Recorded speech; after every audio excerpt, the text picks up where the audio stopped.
A village is being attacked by a monster called Yoma, beings that feed on human flesh and blood and can shapeshift into human form. With the casualties rising, the village leader decides to call for help in the form of a claymore, a half-human, half-Yoma hybrid warrior. When the claymore arrives, she finds the only person unafraid of her to be a young boy called Raki who spends the day with her. He returns home to find that his brother Zaki was the Yoma. As he is about to be killed, the claymore enters and manages to kill the Yoma. Raki follows the claymore to the desert but falls unconscious. When he wakes, he discovers the claymore had left him in an inn and he quickly goes to find her. He meets another claymore in the woods who turns out to be another Yoma that captures him. The claymore shows up and again dispatches the Yoma and saves Raki. He decides to follow her on her journey and discovers that her name is Claire. Claire is seen killing a small number of Yoma in a town, accompanied by Raki. Later that night, Claire wanders off telling Raki she needs the toilet and he shouldn't follow her. In the woods, she meets her handler Rubel, a member of the organization that is in charge of controlling and giving missions to Claire. He gives her new clothes and a black card. Claire opens it and is shocked by the symbol inside. She heads back to Raki and tells him they are setting off for somewhere new the next day. Claire leaves Raki at an inn in the town while going on the mission, but Rubel appears before Raki. He tells him that claymores can lose their human side and turn into Yoma, and once this occurs, they then have to be killed. Raki panics and chases after Claire. She reveals to Raki they are there to kill a claymore who is passing her Yoki limit and has nearly awakened. Claire explains they were friends and used to comfort each other when they were being transformed into claymores. The claymore appears and has an emotional talk with Claire, who reveals the claymore's name to be Alina. Claire then cuts her friend in two, as Alina apologizes and thanks her for killing her before she awakens. Afterwards, Alina's claymore is put into the ground to mark her grave. After Alina's death, Rubel sends Claire to Rabona on her next job. However, Rabona does not allow any unnatural creatures to enter, including claymores, so Claire has to use a Yoki-suppressing pill in order to keep her identity a secret. Unfortunately, this makes her lose the ability to sense the Yoma, and she'll have to search the hard way. She and Raki enter the holy city under the guise of a brother and sister looking to sell some items. They head to the church and meet with the Father Vincent, the man who sent for the claymore's help. Later that night, Claire meets with him again, and after gaining little information, asks him to take care of Raki if she dies. She leaves but is ambushed by Galk and Sid, two guards who suspect her of being a claymore. The next morning, the soldiers enter Claire in Raki's room and accuse Claire of being a claymore. They see Claire's eyes are brown, not silver, but still suspect her. But Raki manages to convince them she is just a normal girl. She again meets with Father Vincent and tells him she believes the Yoma is a voracious eater and that she will hunt for it again at night. When night falls, Claire leaves in search of the Yoma but is once again attacked by Galk and Sid. After a brief skirmish, they hear a scream from the cathedral. Claire heads there, but she is unable to sense the Yoma and is attacked. Galk and Sid try to help but have to be saved by Claire. During the battle, she is impaled by the Yoma's extendable nails. The Yoma drops the badly injured Claire and turns his attention to Galk and Sid. Suddenly, a large number of soldiers enter the cathedral, and the Yoma quickly makes its escape. Galk picks up Claire despite Sid's protests, saying they have to repay her for saving their life. Raki arrives at the cathedral and runs to the severely injured Claire, who is being looked after by Father Vincent. Claire later wakes up and continues her search for the Yoma by checking all the priests in the cathedral, but she cannot find a Yoma amongst them. She wonders where it could hide and then realizes it has hidden itself amongst the church's tombs. Raki is seen walking through the cathedral's tombs when he is attacked by a corpse in one of the coffins. Claire arrives and saves him before engaging the Yoma in battle along with Galk and Sid. Claire slices off one of the Yoma's arms, but she soon has to stop as she is approaching her limit. The Yoma attacks Claire in her defenseless state, but she is saved by Galk and Sid. This gives her an opening to slice off the Yoma's other arm before slicing it in half. However, Claire has passed her limits and is beginning to awaken. She tries to behead herself with her own sword, but Raki grabs her and, expressing his desire to remain with Claire, helping to stop the awakening process. Later, Claire and Raki leave the city for their next job. In the old days, a long-haired claymore is seen killing Yoma in a village and leaves before meeting up with an organization member named Orsay. He gives her next target after introducing her as Claymore number 1, Teresa. Teresa enters another village and begins to slay all the Yoma until only one remains. The final Yoma in human guise hides behind a young girl, but Teresa effortlessly kills him as well. The next day, Teresa attempts to leave the village but is stopped by the little girl. Teresa tells the girl that she is not her savior and kicks her away several times before heading into the forest. The girl enters the forest behind Teresa and continues to follow her. Teresa commends the girl for keeping up with her, but says she doesn't like to be followed. However, the two are suddenly attacked by bandits. When one touches the girl, Teresa accidentally slices his hand off, thinking he was a Yoma. But she realizes they want to have fun with her. She reveals her body and taunts them, asking if there are any takers. Disgusted by what they see, the men quickly leave. The girl continues to follow Teresa despite her best efforts to lose her. When the girl is injured, Teresa decides to take care of her until they reach the next village.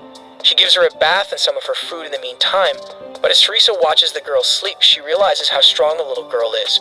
The next morning, Teresa has a hard time calling the girl over by simply shouting "hey," so she decides she should name the girl. Eventually, she chooses to name her Claire.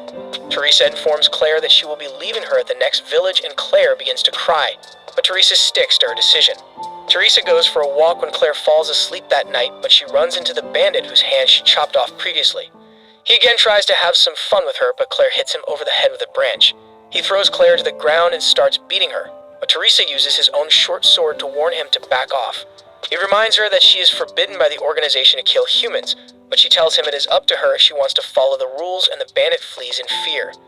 Afterwards, Claire hugs Teresa and asks if she is okay. This causes Teresa to cry and hug her back. At the next town, Teresa buys Claire a new outfit and then slays the Yoma that was living there. She asked someone to look after Claire, and despite Claire's protests, a kind woman volunteers to look after her. Teresa leaves the village but notices bandits heading towards the town. Realizing that the Yoma was keeping the bandits away from the town, she heads back to find Claire. Teresa reaches the town only to find it in ruins, and the one-armed bandit holding Claire. He taunts Teresa, saying he'll take good care of Claire before knocking the girl unconscious. Teresa flies into a rage and kills all the bandits single-handedly. Teresa is later surrounded by 5 claymores, and Orsay takes Claire. The claymores attempt to execute Teresa, but she easily defeats the 5 of them, but leaves them alive. Claire runs to her, and Orsay asks what's going on. Teresa declares that she's found a meaning for her existence. She will live on for Claire's sake. Orsay warns her she'll regret it, but she leaves anyway. Orsay orders claymores numbers 2 to 5 be dispatched to execute Teresa. 2 claymores are seen in a village battling a large amount of Yoma, named Safia and Noel. They argue over who has killed the most Yoma. They also debate over who is ranked number 3. Another claymore, Irene, appears and stops their argument. Safia and Noel ask why they have been brought together, knowing any one of them could have dealt with the Yoma, and Irene tells them numbers 2 to 5 have been ordered to execute Teresa.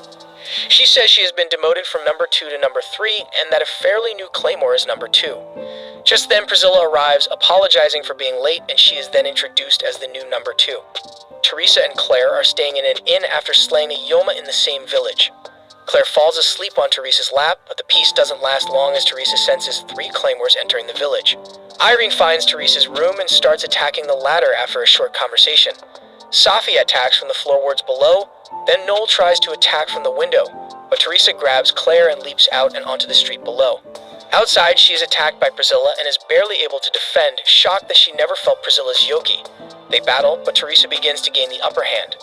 Irene, Safia, and Noel interrupt and surround Teresa, believing they can win if it's 4-on-1. Priscilla apologizes to Teresa for not fighting 1-on-1 and releases her yoki. Teresa fights off the 4 claymores easily, disabling Irene before defeating the other 3.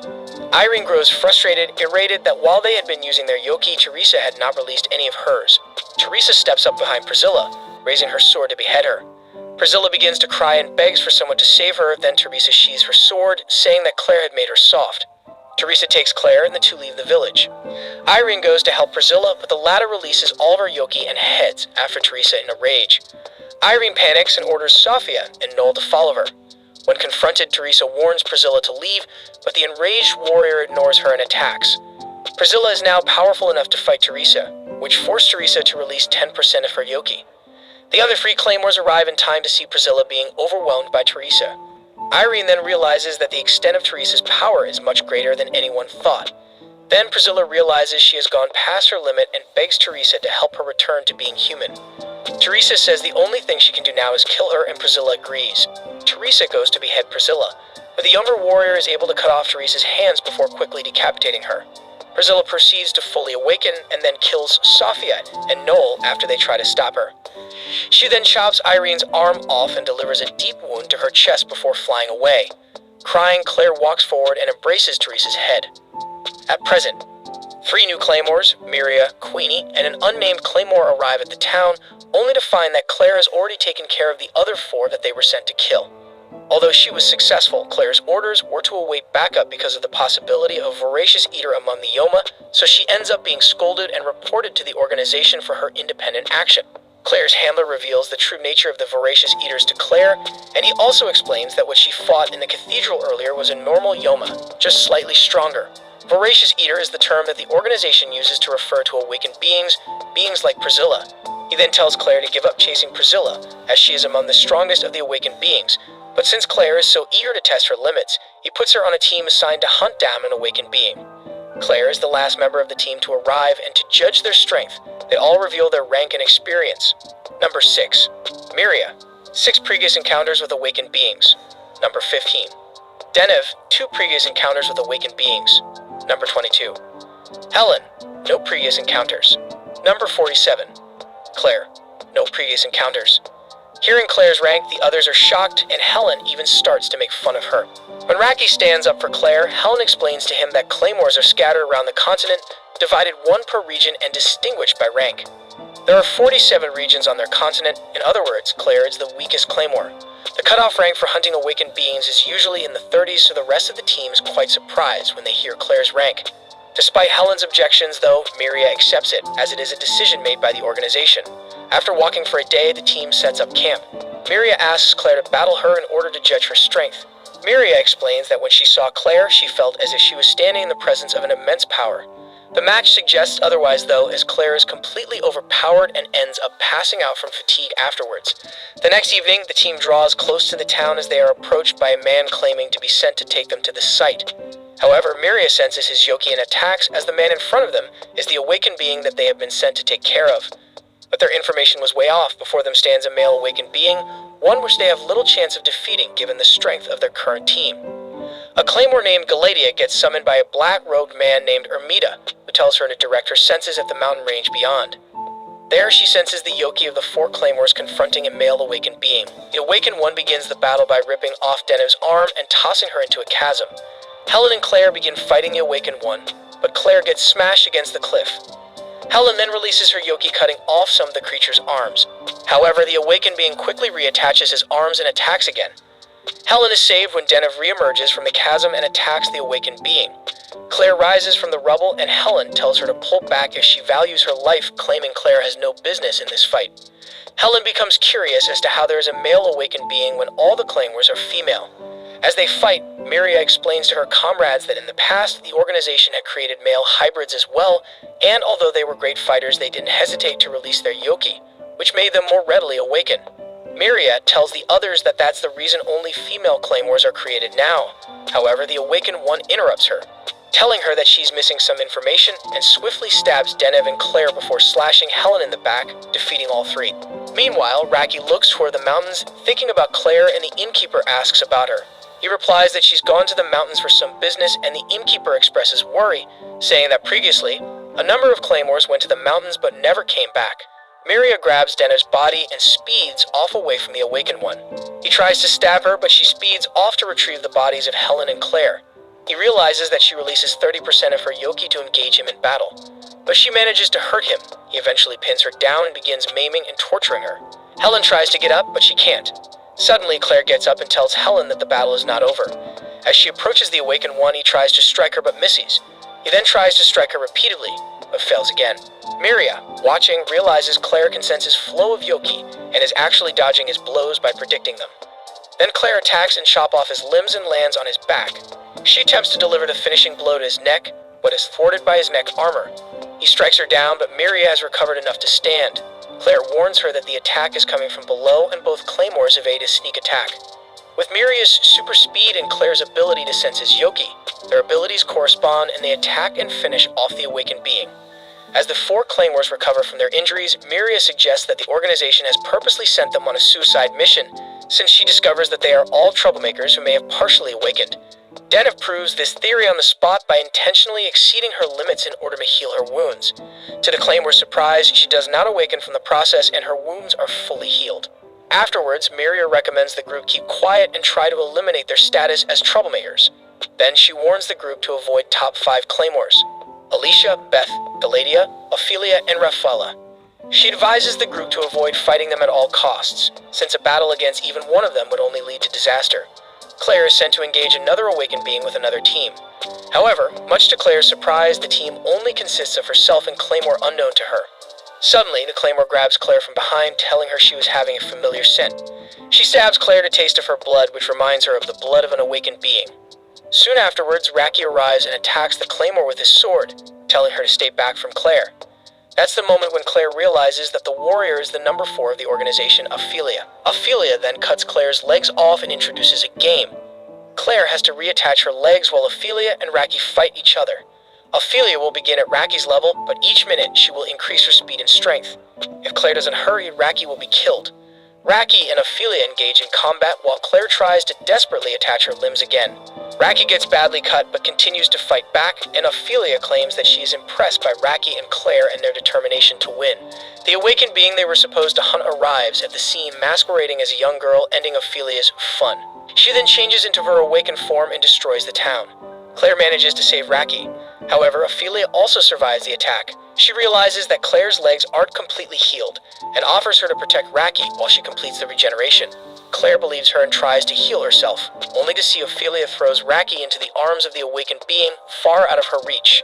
After being pinned and taunted, Claire angrily releases her Yoki and manages to free herself from Ophelia's grip. She charges towards the awakened being and saves Raki successfully. However, in doing so, she reveals her half-awakened status to Ophelia, who now truly wishes to hunt her down. Claire then tells Raki to hold on to her, and they escape. Ophelia wants to go after them, but is quickly hindered by the awakened being, who wants to get rid of Ophelia first, and they engage in a fight. Meanwhile, Claire tries to get away as far as possible, knowing that the fight won't take too long. Stopping in the forest, Claire tells Raki to leave her, since Ophelia would only go after her. Raki refuses, saying that he wants to stay at her side, but Claire kisses him and promises that they will meet again.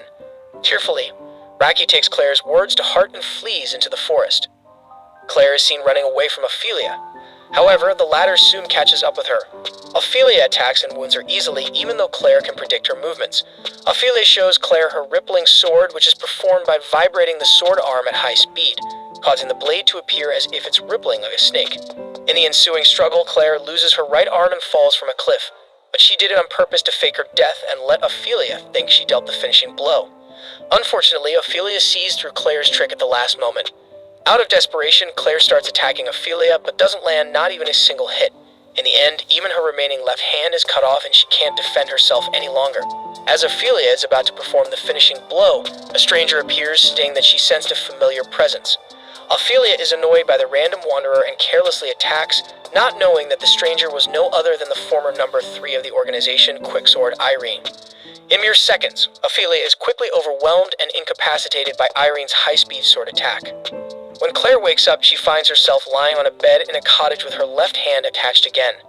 Irene appears and tells her that she had reattached her hand right before she passed out. Irene then gives her food and tells her to recover, but also mentions that Ophelia is not dead yet. Claire and Irene talk about Teresa, and Claire reveals her reason why she joined the organization. In the night, Ophelia is seen crawling on the ground, still heavily injured by Irene and crying for her brother to save her. She starts releasing her Yoki in rage and to survive from her wounds, which eventually leads to her awakening. The next day, Irene trains Claire using the quicksword. However, Irene realizes that Claire will never master the quicksword and cuts off her arm to give it to Claire. Claire hesitates but accepts the parting gift, knowing she requires its strength. Shortly after Claire leaves Irene's dwelling, the latter is confronted by Raffaella. Elsewhere, aided by addition of Irene's right arm and the newly acquired quicksword technique, Claire fights Ophelia, who has awakened. During the battle, Ophelia finally realizes that she has awakened after seeing an image of herself in the reflection of the lake. She becomes paralyzed with shock, allowing Claire to free herself and deal some damage. Unfortunately, she does not have full control over Irene's arm and cannot finish the awakened being. Ophelia then offers a new game. Claire has to cut through her body and reach until the end, without losing control over the arm and awakening. The game starts and Claire cuts her way through Ophelia's awakened body. Ophelia remarks that she hates people like Claire who wade and risk their lives carelessly, knowing they won't stand a chance. Much for her annoyance, she pierces Claire, who has to stop halfway. Ophelia shouts at her and reminds her of the people she would leave behind as she dies. Partially thanks to encouragement from the vestige of Ophelia's humanity, Claire manages to cut through her whole body. Ophelia then allows Claire to kill her.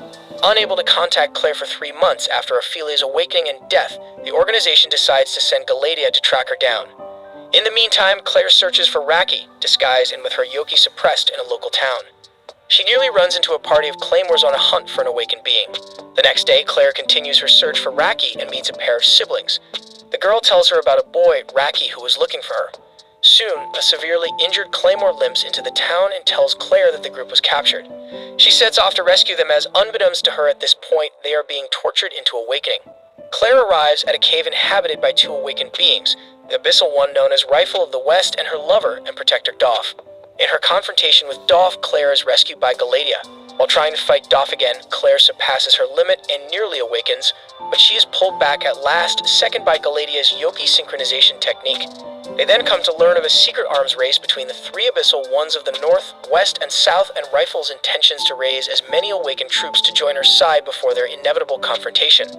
As Galadia buys time by distracting Doff, Claire races to save Jean, the only Claymore capable of penetrating Doff's heavy armor with her special drill sword technique. When Claire finds Jean, the number 9's body is already completely awakened, but miraculously, her mind is still human. Jean begs Claire to kill her as long as she's still human so that she could die as a human. Claire, however, tries the same method that Galadia did to her to bring back Jean. Fortunately, she succeeds and Jean's body turns back into its human form. After allowing Jean a bit of time to recover, the two Claymores join Galadia and the fight with Doff continues. When things seem to be at their bleakest, Claire finally learns how to fully control the quicksword, and this allows Jean to use her drill sword to penetrate through Doff's armor. When they almost kill Doff, Rifle interferes, saying that for better or worse, he is her man, and that she can't let them kill him. After Claire cuts the Abyssal One with her sword, Rifle reveals the name of the Abyssal of the North and his location. Afterwards, she disappears, leaving Galadia, Claire, and Jean behind. Galadia then asks Claire to follow her back to the organization, but the latter refuses and Jean stands to protect her. In the end, Galadia decides to spare Claire and Jean and leaves. After Galadia leaves, Claire also proceeds on her journey, followed by Jean, who owes her after she was saved. In the forest, Rubel and Rafaela confront Claire and Jean, and Rubel gives Claire the mission to go to the northern lands along with 23 other Claymores to hunt various awakened beings that gathered there. He also mentions that Raki has gone there, giving Claire even more incentive to go. Of course, Jean insists and is sent along as well. Once there, Claire is reunited with Miria, Helen, and Denev. The 24 gathered Claymores divide into 5 teams led by Flora, Undyne, Veronica, Jean, and Miria. Later that night, Claire meets up with the rest of the hunting party in a nearby cave to discuss what has happened since their last meeting. However, Jean appears and is initially unwelcome, mostly by Helen, but is allowed into the group because of her half-awakened status, which was the secret that Mira, Denev, Helen, and Claire are keeping. Claire then tells Miria, Denev, and Helen about her encounter with Rifle, but then asked about the Northern Mission's chances of success. Miria replies that the chances of success are 0 because the Abyssal One of the North, Eiley, is the leader behind the gathered awakened beings. The entire mission is simply a gambit to buy time for the organization to come up with a much more foolproof plan to defend themselves. Unfortunately, while all the Claymores are resting, 3 awakened being scouts attack the town. They manage to kill several civilians before the warriors can regroup themselves. Jean's team attacks the blindfolded awakened being while Flora's team is sent after the hooded awakened being. Charging in quickly, Flora tries to kill the hooded awakened being with her wind cutter, but he alters her attack using Yoki synchronization and then takes control of Carla. Claire, however, unleashes her quicksword and forces the creature to shed its human disguise. However, things are not going so well for Jean, whose team is already down. Due to the circumstances, Veronica's team appears to aid Jean, while Undyne's team goes to aid Flora's. What remains of Undyne and Flora's teams attack the turtle-like awakened being, but Undyne soon tries to attack alone.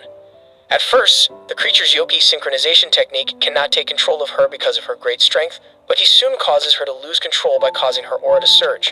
Claire and Denev barely manage to save her and continue the attack, but they are caught up in the technique in her place. However, to counter it, the two intentionally unleash their Yoki and surpass their limits. Meanwhile, Jean and Veronica's teams are still fighting the other awakened being. Helen, Veronica, and Cynthia try to weaken him in order to buy time for Jean to prepare her drill sword, but they are wounded. Eventually, however, Jean is ready, and while Helen stops the awakened being's movements with her extendable arms, the number 9 destroys his limbs with her technique. Cynthia and Veronica then finish him off. Because they intentionally surpassing their limits, Claire and Denev do not awaken, shocking the awakened being before them. They then resume their attack, with Denev eventually hacking partway through the monster's neck, but she is not strong enough to finish him. Undyne appears and assists with her strength, and the two decapitate the awakened being. Before dying, the creature takes control of two weaker warriors and tries to make them kill each other, but Claire and Flora end him once and for all with the quicksword and windcutter techniques. The 5 teams defeat the 3 awakened beings. Some of them suffer serious wounds, but there are no casualties. In another area, Raki is shown wandering in the ruins of a town already destroyed by Yoma. There he meets a young girl who is later revealed as Priscilla. Priscilla takes a sudden liking to him, and Eiley, Priscilla's caretaker, invites Raki to accompany them, who remains determined to protect Claire, persuades Eiley to teach him swordsmanship. Meanwhile, Priscilla continues to express a seemingly innocent and peaceful liking for Raki. While with the two, Raki learns more about claymores and discovers the warrior's presence in Pieta. In town, Deneuve confronts her captain, Undyne, about her reckless approach to combat after the latter leaves their team in a fit of anger. The two eventually reconcile by revealing their motivations for becoming claymores. Meanwhile, Flora, Claire's captain, distrusts Claire because of her borrowed arm and challenges her, wondering how her windcutter would match up against the quicksword. However, before the two can fight, Jean interferes. Claire reveals that Isla lent her the arm after Claire had lost her right arm in battle. She also reveals that she's after the awakened Priscilla, and these revelations gain Flora's support and trust.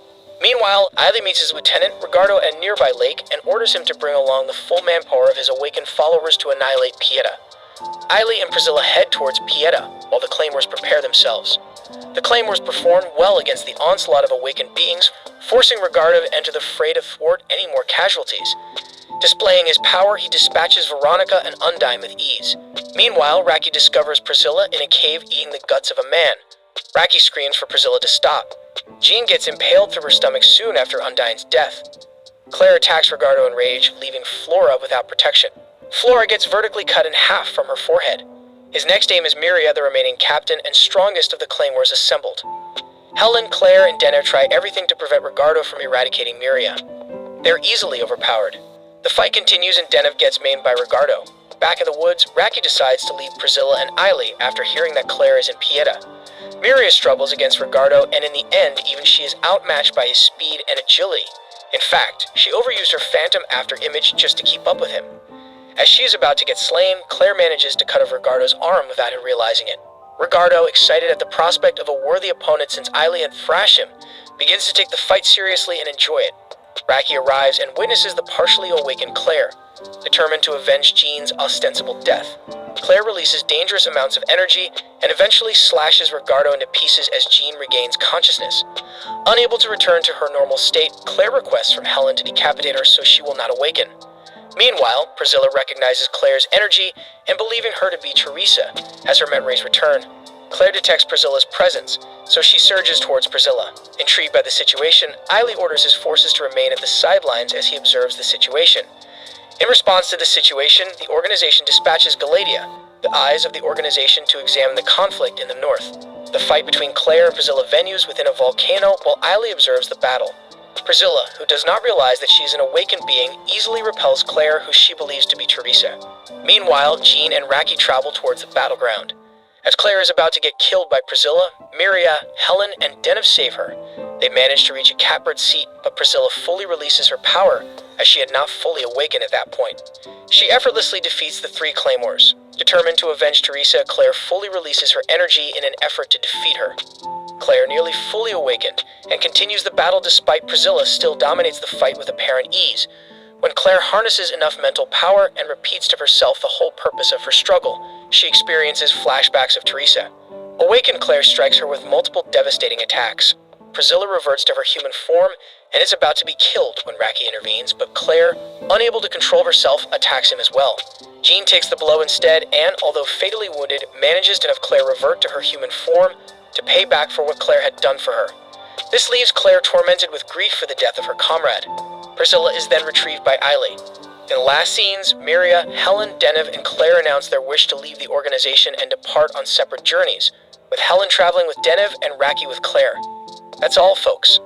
If you enjoyed this video, be sure to let a comment below, hit the like button, and subscribe for more.